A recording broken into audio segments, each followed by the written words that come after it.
So in college, I was a government major, which means I had to write a lot of papers. Now, when a normal student writes a paper, they might spread the work out a little like this. So, you get started maybe a little slowly, but you get enough done in the first week that with some heavier days later on, everything gets done and things stay civil. And I would want to do that like that. That would be the plan. I would have it all ready to go, but then actually the paper would come along, and then I would kind of do this. And that would happen every single paper. But then came my 90-page senior thesis, a paper you're supposed to spend a year on. I knew for a paper like that, my normal workflow was not an option. It was way too big a project. So I planned things out, and I decided I kind of had to go something like this. This is how the year would go. So I'd start off light, and I'd bump it up in the middle months. And then at the end, I would kick it up into high gear. It's just like a little staircase. How hard could it be to just walk up the stairs? No big deal, right? But then, funniest thing happened. Those first few months, they came and went, and I couldn't quite do stuff. So we had an awesome new revised plan. But then those middle months actually went by, and I didn't really write words. And so we were here. And then 2 months turned into 1 month, which turned into 2 weeks. And one day I woke up with 3 days until the deadline, still not having written a word. And so I did the only thing I could. I wrote 90 pages over 72 hours, pulling not one but 2 all-nighters. Humans are not supposed to pull 2 all-nighters. Sprinted across campus, dove in slow motion, and got it in just at the deadline. I thought that was the end of everything. But a week later, I get a call. And it's the school. And they say, "Is this Tim Urban?" And I say, "Yeah." And they say, "We need to talk about your thesis." And I say, "Okay."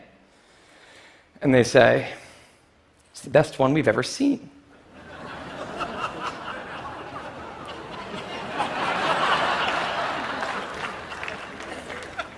That did not happen. It was a very, very bad thesis. I just wanted to enjoy that one moment when all of you thought, "This guy is amazing." No, it was very, very bad. Anyway, today I'm a writer, blogger guy. I write the blog Wait, But Why? And a couple of years ago, I decided to write about procrastination. My behaviors always perplexed the non-procrastinators around me, and I wanted to explain to the non-procrastinators of the world what goes on in the heads of procrastinators and why we are the way we are. Now, I had a hypothesis that the brains of procrastinators were actually different than the brains of other people.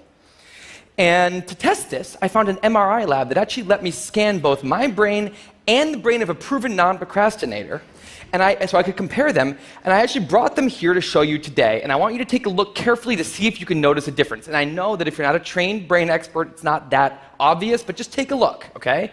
So here's the brain of a non-procrastinator. Now, here's my brain.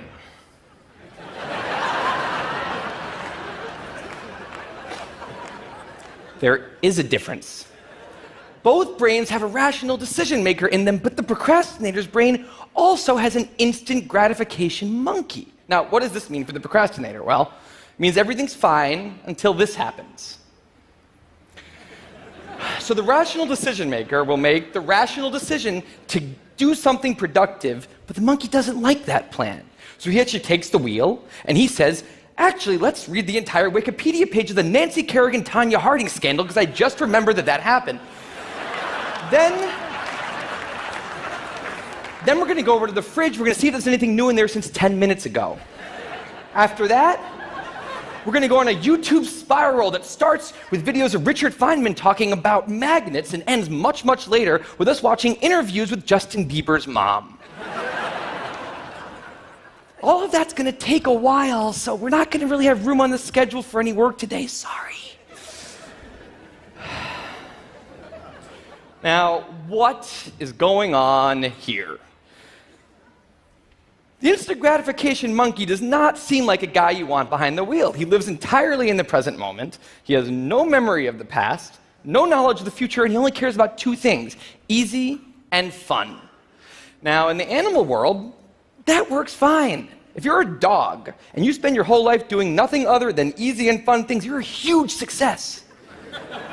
And to the monkey, humans are just another animal species he has to keep well slept, well fed, and propagating into the next generation, which in tribal times might have worked okay. But if you haven't noticed, now we're not in tribal times. We're in an advanced civilization, and the monkey does not know what that is, which is why we have another guy in our brain, the rational decision maker, who gives us the ability to do things no other animal can do. We can visualize the future. We can see the big picture.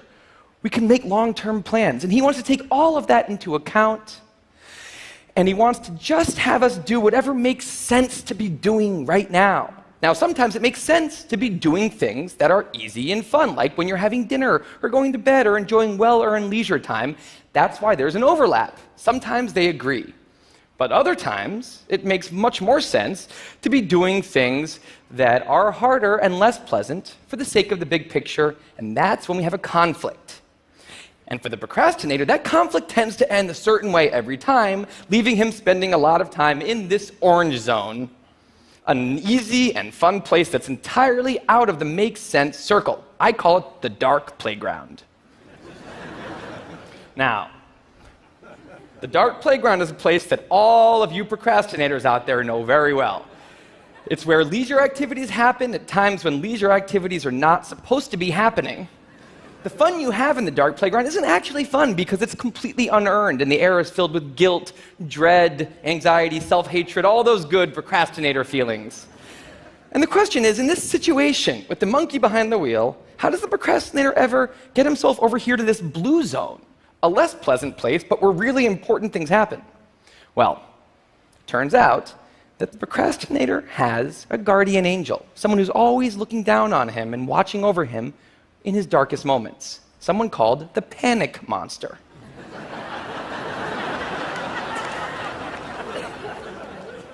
Now, the panic monster is dormant most of the time, but he suddenly wakes up anytime a deadline gets too close or there's danger of public embarrassment, a career disaster, or some other scary consequence. And importantly, he's the only thing that the monkey is terrified of.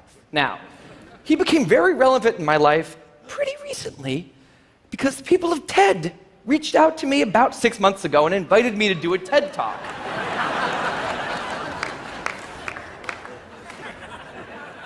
Now, of course, I said yes. It's always been a dream of mine to have done a TED Talk in the past.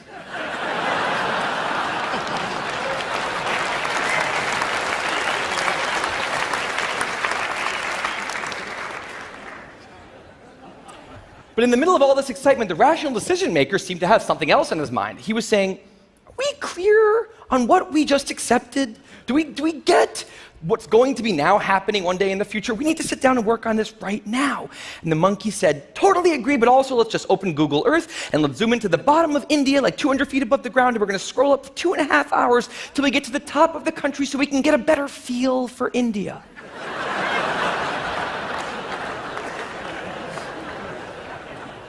So that's what we did that day. As 6 months turned into 4, and then 2, and then 1, the people of TED decided to release the speakers. And I opened up the website, and there was my face staring right back at me, and guess who woke up?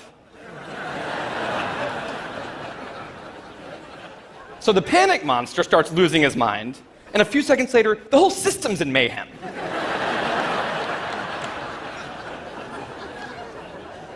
And the monkey, who, remember, he's terrified of the panic monster, boom, he's up the tree.